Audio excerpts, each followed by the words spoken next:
Welcome to episode 48 of the Various and Sundry podcast. I am your host, Matt Harmon, joined in virtual studio by my co-host, my colleague, my good friend, and a man who is, this week at least, a man of leisure, John Scott Sloat. Yeah, vacationing a little bit for me. So just popping in to do the pod. No other work this week. So. Well, I'm sure our listeners feel honored that you would take time out from your vacation to keep the streak alive. Yeah, I even packed my podcast mic in the luggage so that we could do this. Excellent. So, would you like to disclose where you are joining us from, John? Sure, the greater St. Augustine area. Okay, in an undisclosed location near St. Augustine. Yeah, Florida. Yeah. And they do call it St. Augustine, not St. Augustine? I think it's St. Augustine. I don't know. Okay. We just got here last night, so we haven't really talked to anybody. So. Gotcha. Okay. All right. Well, I'm sure it's a little colder here in Warsaw, Winona Lake than it is there in lovely Florida. Yeah. Andrea and I had I think a 2-hour walk on the beach this morning. Shorts, t-shirts, 75 degrees. Went and there's a little lake behind the condo here. We had turtles running up to us this morning. So yeah, a little warmer here. Nice. Little bit warmer here. How is it in Indiana right now? Well, here we've missed we were supposed to get anywhere between 1 inch to 3 inches of snow, and the system missed us here in Warsaw, but to the east of us, there's actually snow happening. So I'm not sad at all to miss out on the snow. So, well, no shoveling, right? Yeah, though I do have a snowblower now. Oh, really? Well, it's my neighbor's. So it's he's like 76, I think. And so last couple winters we had shoveled his driveway, just, don't want him out there and hurting himself. And sure. Finally he comes out and he's like, well, I got a snowblower I can let you use. Why don't you keep it in your garage, and then you can just do my driveway and you can have it to use whenever you need it. All right. Snowblower is quick work. I mean, that moves through snow. Unfortunately, it's probably a little too big, though. It's a little bit of a beast to maneuver. I'd like a size smaller to make it a little bit more maneuverable. But yeah, and your driveway's not that big. It's not. No.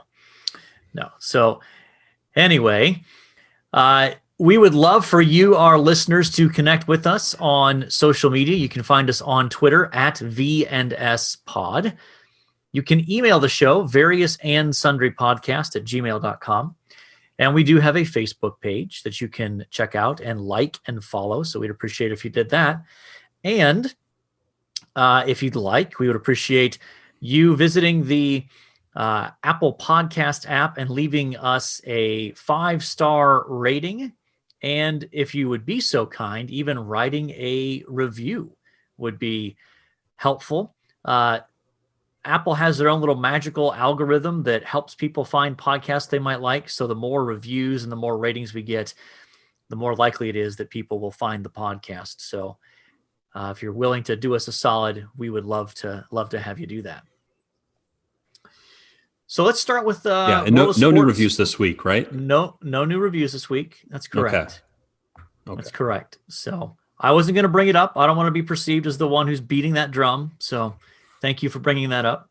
No. I not to browbeat anybody. Just want to give a regular update. Status update. Okay, gotcha. So let's talk some sports, John. We're recording on Monday afternoon, so the most of Week 12 in the NFL is done. Still 2 games, 1 game tonight, and then 1 game tomorrow night. We should probably start with our New York Football Jets update, John. Yeah. I actually watched part of the game this week. Being in Florida, they played Miami, so I got the game here locally, and was able to see some encouraging things. We have a safety named Marcus May that's very encouraging. We have Mims, our wide receiver, that's very encouraging. Our left tackle, the mountain man from Louisville, very encouraging. So there are encouraging things, but we still lost the game and didn't score very many points, which is tough for a team with an offensive-minded head coach, to not score any points. That seems to be his bread and butter. So, lost to the Miami Dolphins. We are 0-11. And looking forward to maybe getting that number one overall pick coming up here in a few weeks. Well, you seem to be well on your way. And so what's the over under on how long it is before they fire Gase? Will they just wait till the whole season is over? I think so. I don't think they want to inspire the team by firing the coach. You know how that goes? like you fire the coach, the team's like, oh gosh, we got this guy fired. We should really play hard now. And I don't think they want to do that. So they will continue to front office tank with Gase at the helm, I think. Gotcha. So NFL is dealing with some COVID issues. Mm-hmm. Been a bit of a spike, obviously, across the country in many areas, and that's had an effect on the NFL. The story early in the week last week was the Steelers-Ravens game, which was originally supposed to be a Thursday night, Thanksgiving night game. Which was going to be the good game of Thanksgiving. Yeah, exactly. Got bumped back to Sunday and then Monday, and now we're at Tuesday. So we'll see if that happens. But that wasn't even the most interesting COVID-related story out of the NFL this past weekend. John, tell us about the situation with the Broncos here. Well, all the Broncos quarterbacks got contact traced or tested positive themselves. I'm not sure. I think there's a combination there, and they were without a quarterback, and so they made a request to the league office to have an assistant coach play quarterback for them, and the league said no. In a stunning move of inflexibility by the NFL, and so they ended up having a running back start quarterback for them. Yes, and if I remember seeing the stat line, it was something like he did complete one pass. I think 1 for 9, okay, 1 for 12, something like that. It was a 13-yard pass, and I think his quarterback rating was 0.1. Okay, room to improve, certainly. Yes, yeah, and staying, above 0, there's something to say there. So yeah, just interesting that the Broncos were in such a desperate position that they didn't have a single quarterback on their roster that they could put out there between the regular squad and the practice squad. Nothing. I'm surprised there wasn't like a wide receiver who played quarterback in high school, right? Because oftentimes that happens where the most athletic kid is just going to play quarterback, wide receiver, running. He's just going to move around all over the field. But no, none of that. Very strange. Very strange. Speaking of COVID causing grief and havoc in the football world, we now need to turn our attention to the sad state of affairs with Ohio State. So Ohio State had to pause their football activities as of this past Friday. There were rumors that started to leak out about some positive tests in the program. And basically, the night before they were to play Illinois, they canceled their game because of they crossed. The Big Ten has got a couple of different threshold things in terms of, but they had more than 7.5% of what they call their tier 1 personnel test positive. Now, tier 1 includes staff, coaches, support staff, all that, and players. So out of 170, they had more than 7.5% test positive, including their head coach, Ryan Day. Yeah, that was the news bite I saw was Ryan Day tested positive. So the good news is they didn't cross the other threshold that would have demanded that they shut down in terms of actual percentage of positive tests. So basically what it seems like Ohio State decided was, if we stop now and hopefully stop the spread, we might be able to play next week against Michigan State and then the following week against the team up north. That's looking dicey. I haven't heard any news out of the football program in terms of, thresholds of positive tests or anything like that. But and then today, before we went on the air, Michigan announced that they were pausing their football activities because of some positive tests. So it doesn't look sure. They're pausing because of positive tests, not just terrible football playing. Exactly. Yeah. They did lose to a formerly winless now Penn State team. So in any case, it's what's concerning is that Ohio State, as it stands now, if they don't play these next two games, will not have enough games played to qualify to play in the Big Ten championship game. Which, if they don't play in the Big Ten championship game, can you justify putting them in the Final Four? It depends. It depends on, this year of all years, if the goal is to pick who you believe to be the four best teams, then I think some of those considerations get overridden. We'll see. I'm not optimistic.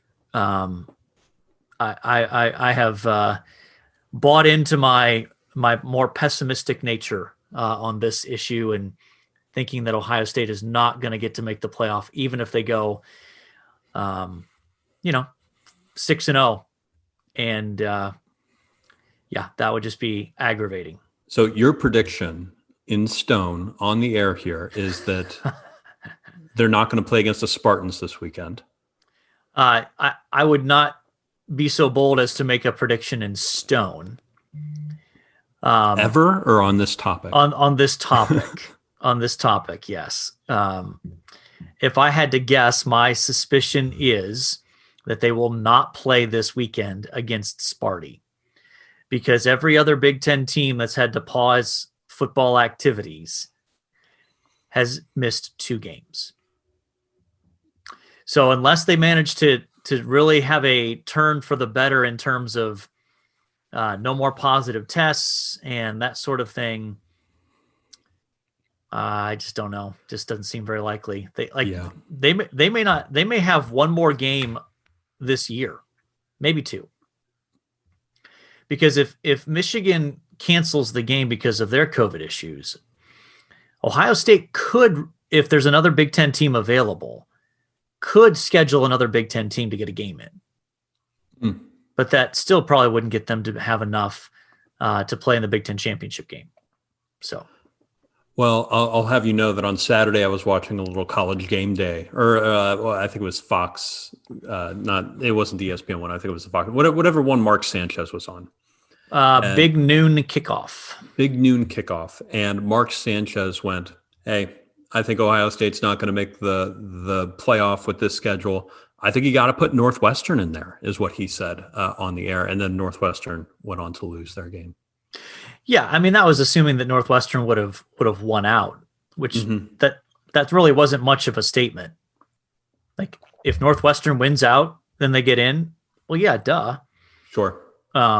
But I think the bigger thing is that anyone looking at the way the Big Ten handled returning to football could have easily predicted that a scenario like this was likely, not just possible, but likely. And now here we are.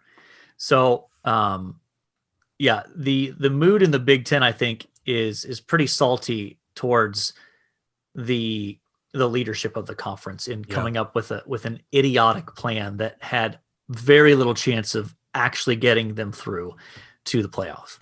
Yeah. Other sports news: college basketball has gotten underway.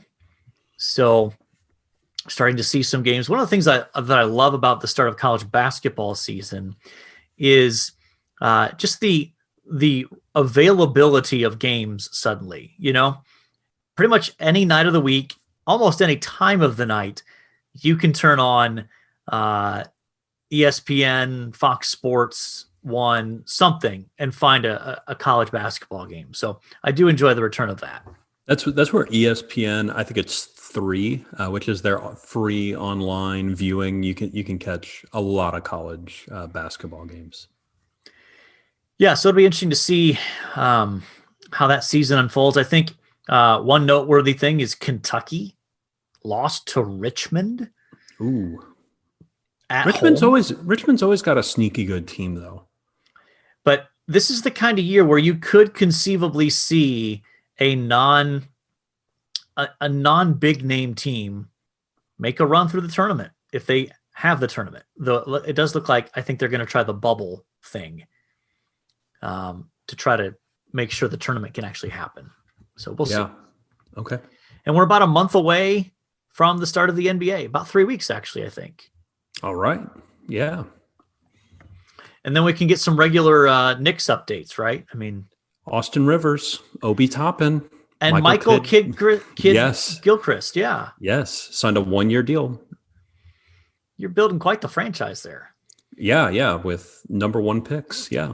that haven't panned out elsewhere. That's all right. The Knicks have a history of developing, talented players who just haven't, reached their potential, right? That's right. Yes, we're a nurturing franchise, really. Yeah. What's the name of the owner of the Mets now? The Mets, yeah. Steve Cohen. Yeah. Okay, so maybe he should buy the Knicks as well. He could afford it. I mean, he's a wealthy fella and loves and wants to win. So that's, I think, a pretty exciting combination. Yeah. He just doesn't want to make money. He wants to win. So that's exciting. Well, speaking of things that are exciting, that brings us to our main topic for the day. And we are going to talk today about the idea of vocation, not vacation. That's what I'm on. Yeah. That's right. Not to be confused with vacation, but vocation. So John, why don't you get us started here with giving us just kind of a general idea of when we talk about the term vocation, what does that mean? What is that? Yeah. Well, first, this came out of you and I reading a book with some other faculty members at Grace on the topic of vocation and how it's really important for students to understand what vocation is and why it's ultimately good for them. And if I was going to describe vocation, it's a little bit different than work, which you can go back. Goodness, what episodes are those where we talked about work? They were early on. Back in the spring, I feel like. Yeah. What I would say is the difference between vocation and work would be vocation, I think, is much broader. I think it asks the question, not necessarily what do you do for a living or what do you do day to day, but how maybe are you understanding yourself, and then how are you understanding how you as an individual are positively impacting sort of the world around you. Is that a fair assessment? Yeah, I think that often the idea of vocation is interconnected with this idea of calling or purpose. Mm-hmm. So that we're trying to understand, if you ask someone, what is your vocation? You're not necessarily really asking, what kind of job do you have? But you're talking bigger picture about what do you see as your broader purpose? And from a theological perspective, from a perspective of being a Christian, I mean, we would start with the idea of what does it look like for each individual person to live out their identity as an image bearer based on how God has gifted and wired them in terms of, even things like how how do we see that person fitting into the larger story of what God is doing in the world? Mm-hmm. Yeah, yeah, and I think there's a couple different kinds. When you talk about that calling or purpose, there's a couple there, right? There's sort of the broad callings or broad purposes that you and I have just as humans, just as individuals, a calling to pursue Jesus, a calling to be a part of a local church, a calling to to love our families well. Those are broad callings that generally apply to most people. But then there's also, well, when we get down into the weeds, a more specific calling, right? A calling to help and train pastors, to make the church understand Scripture better, or to help the church understand Scripture better. Those would be more vocations, which are a little bit different than work. Yeah, and I think that the example you gave is helpful to think about in terms of, in part because you've pretty much kind of described what I perceive my own vocation and calling to be in terms of helping people to understand Scripture better so they can more faithfully live as followers of Christ. But having said that, that doesn't automatically determine a specific job, right? No. So there's a variety of different jobs that one could have to that would be consistent with that kind of calling or purpose. Obviously, the one that I currently have as a professor at a liberal arts college and seminary very much fits with that. But I could also live out that calling as a pastor, as a Bible translator, as there's a wide variety of ways that calling could work itself out in terms of actual job. So I think that making that distinction is helpful. Or even you could have that calling and be an auto mechanic who is just a regular Sunday school teacher at his local church, or something. That could be a way that you're able to live out that specific calling or purpose. Yeah, absolutely. And this is where I think it's interesting. I think and we deal with college students often, obviously. That's part of what we do as part of our job. But one of the things that I'm always struck by is I think that there are some dangers, or at least some cultural shifts with our current generation that can make this challenging. Meaning, I think for a lot of people today, there seems to be this assumption that your job has to line up explicitly with and clearly with your calling. And so you sometimes you hear this, as you're helping, high school students and college students think about, well, what kind of career, what kind of work do you want to pursue? And this is going to sound almost countercultural, but I'm not always sure that the most helpful question to start with is, well, what do you want to do, or what do you enjoy doing?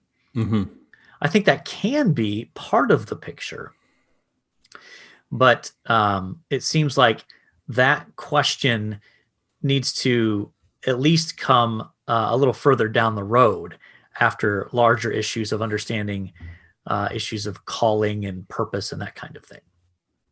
Yeah, I think a better question is probably, all right, let's form you into a really excellent person, and then we can tailor you a little bit more down the road to a specific job, maybe something that's in your calling.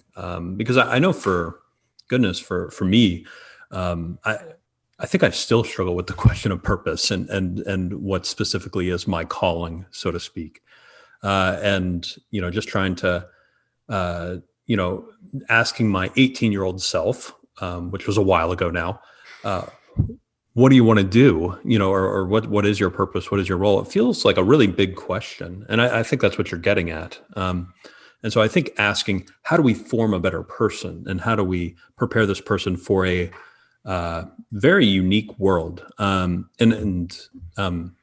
I really agree with your point. I think I'd add to that. There's another thing that I worry about with our current college student, current generation, is that we don't.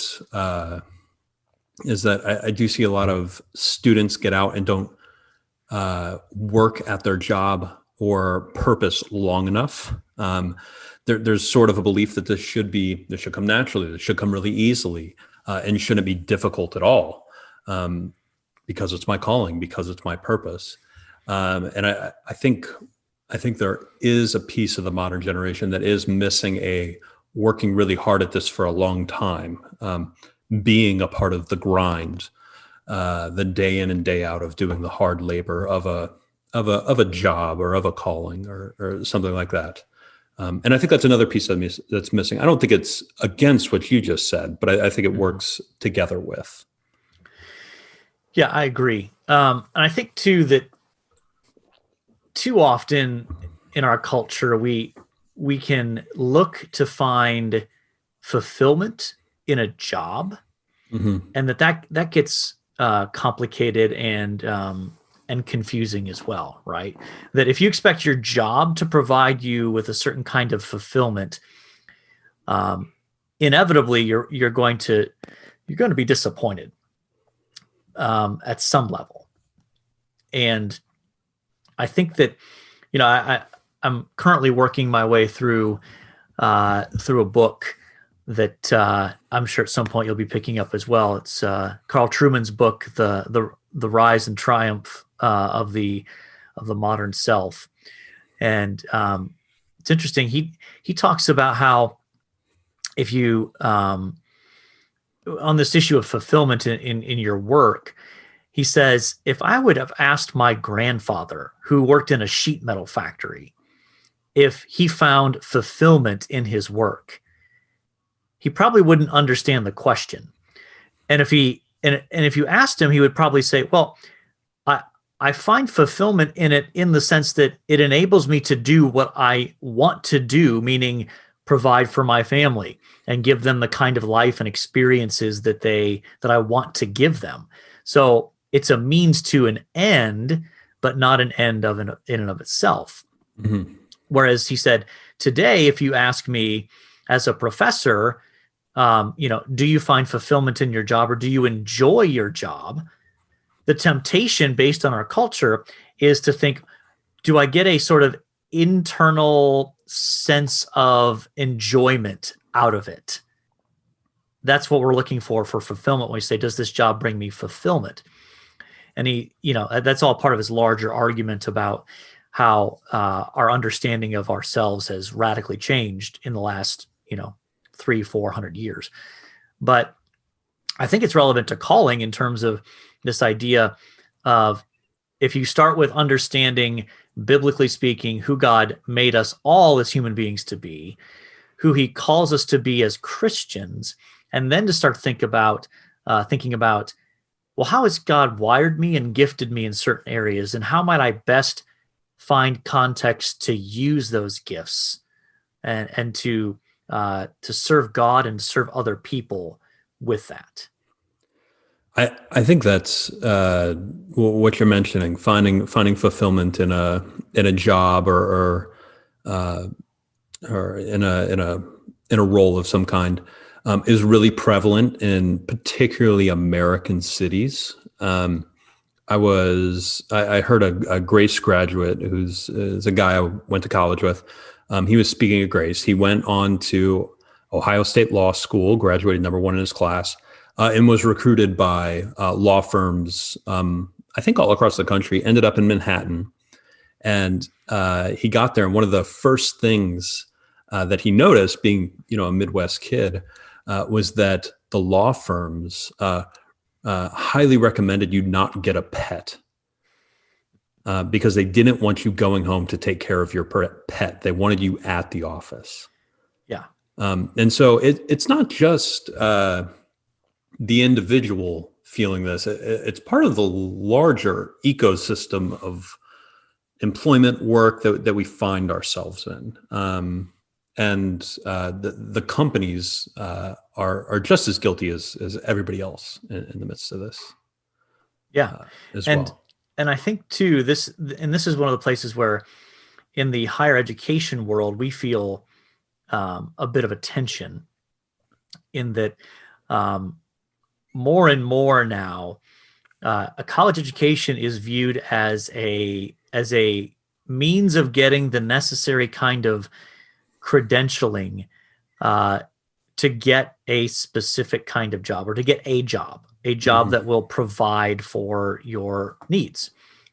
And obviously we want students who graduate to get jobs. I mean, clearly. Sure. But it seems as though if that becomes the ultimate purpose of the university, of the college, then we've made a massive shift in thinking about how education works and what the role of education is in terms of forming a human being and creating a certain kind of human being, shaping people to be certain kinds of people, along with obviously, hopefully giving them the necessary skills and knowledge to get a job, to be sure. But those are some of the tensions that I think we experience in the higher ed world. Yeah, absolutely. And there seems to be a greater pressure on higher ed these days to produce job-ready graduates, or people that are ready to enter the workforce and just, dominate, hit the ground running, so to speak. Yeah, I feel that tension a lot, where, I do sit down with a lot of prospective students and a lot of parents, and I talk to them about programs and different things like that. And one of the questions I always get is, what kind of job can my son or daughter get with this certain degree? And that seems to be a high value that's out there. Yeah, absolutely. And as a parent who has had one child graduate from college and another who is currently in college, that's a very understandable question. Yeah. The challenge becomes not allowing that to drive everything in terms of how the institution approaches coursework and all other sorts of things. Like, I think that becomes part of the challenge as well. Yeah, for sure. Doc, anything you recommend reading on the topic? I know we've just scratched the surface here of it, and even have talked about some of the issues and some ways that it's helpful, but anything you recommend? Yeah. So, I think I'll be perfectly honest. I have not done a ton of reading in this area. So, one of the classic texts is by Os Guinness called The Call. That was, that book's over 20 years old, but they did release an updated edition of that. That's something that would be helpful. And then the other recommended resource we've got listed here is by Kevin DeYoung, called Just Do Something. And it's about kind of, sort of following God's will for your life. That can feel like a challenging topic to take on. And depending on how you handle it, it can feel very paralyzing, I think. I'd also recommend reading church history on this topic. Is pretty rich, particularly by the reformers. Martin Luther in particular had a great deal to say about work, vocation, those sorts of topics. And one of the quotes, and I see it all over the place, it's on a number of people's email signatures that I see, but one of the quotes attributed to him is that we know a Christian shoemaker is a good shoemaker, not because he puts little crosses on the shoes, but because he makes good shoes, I think going back and reading Luther can be really helpful on this topic as well.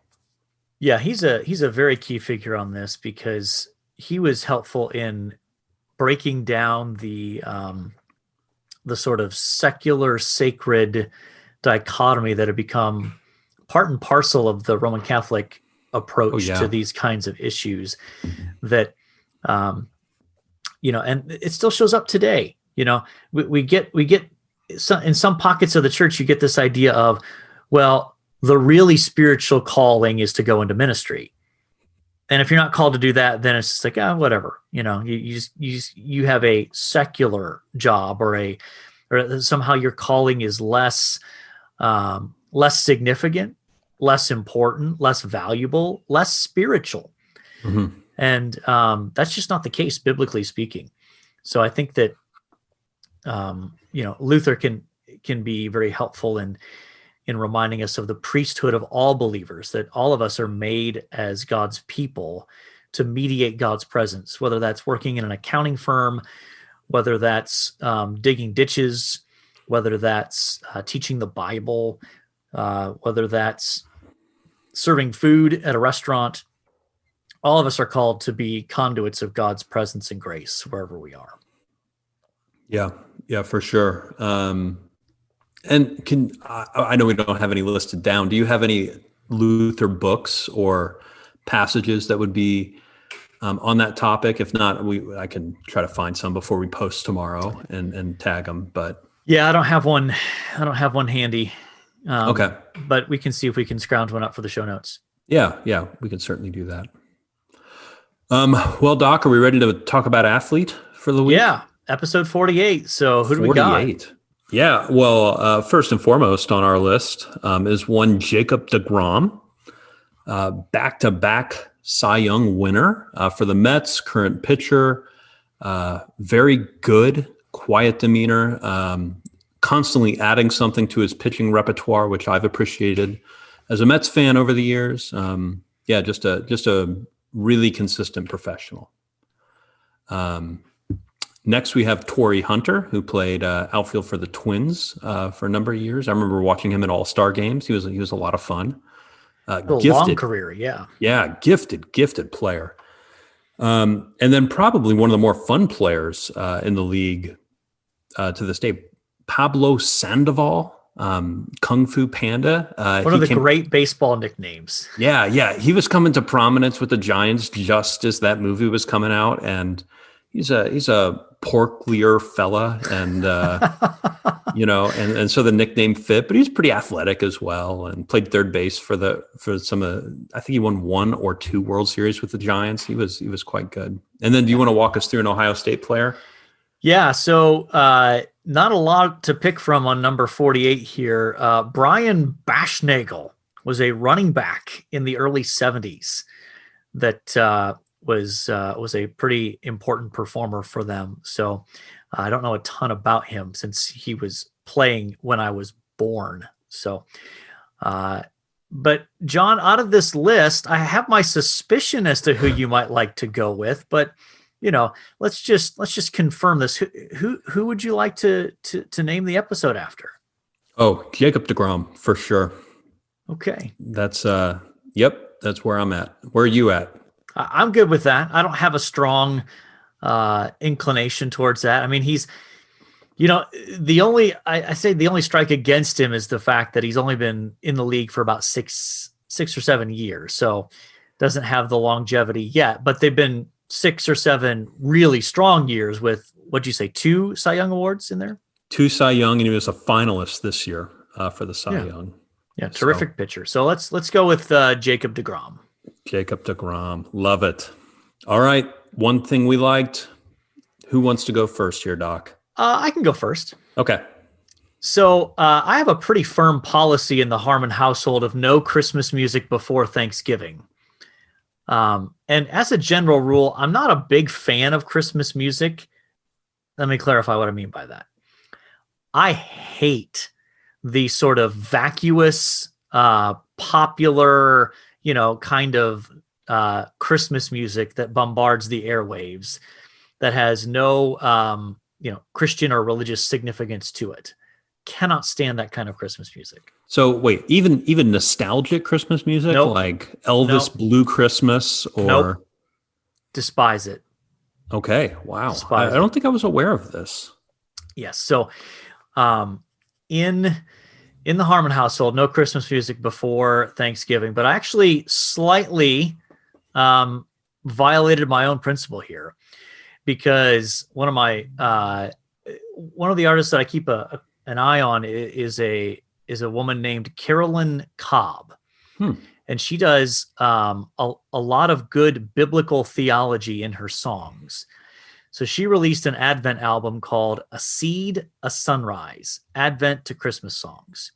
And so that released the Friday before Thanksgiving. And I must confess, I did download that and begin listening to it in advance of Thanksgiving. So that's my one thing I liked this week. What does your penance look like for listening to Christmas music before Thanksgiving? I don't know that I'm not Catholic, John. So I don't believe in penance. Okay. Well, my one thing, I am on vacation, which means I have a book with me. And this book was so well titled, I think I had to bring it up. It's called Hot Protestants, A History of Puritanism, or Puritans in England and America. So I'm just getting into it, 2 or 3 chapters deep, and it's been fantastic thus far. Okay, yes, that is an attention-grabbing title, to be sure. Yeah, and I think it comes from somebody in the 1500s saying, "These hotter kind of Protestants are called Puritans," or something like that.